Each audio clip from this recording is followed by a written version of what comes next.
Hey guys, today I'm gonna tell you how to fix no signal on HDMI output.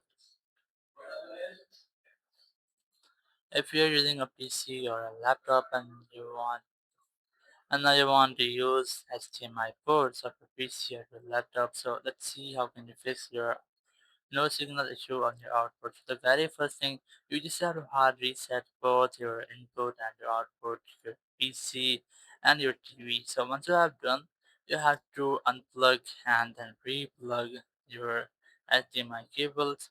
You have to also make sure your ports that you have entered or plugged in correct ports. So once you have done, you have to recheck if your issue has been fixed or not. If it's still not fixed your issue, so press Windows plus E from your keyboard to get the project option here. You just have to use the option which one you want. You have to select extend or duplicate option from here, which one you want to use. And once you have done, your issue might have been fixed. If it's still not fixed your issue, so you have to go to your device manager to update your graphic cards or graphic adapter. Just select this search button here and go through and search for device manager.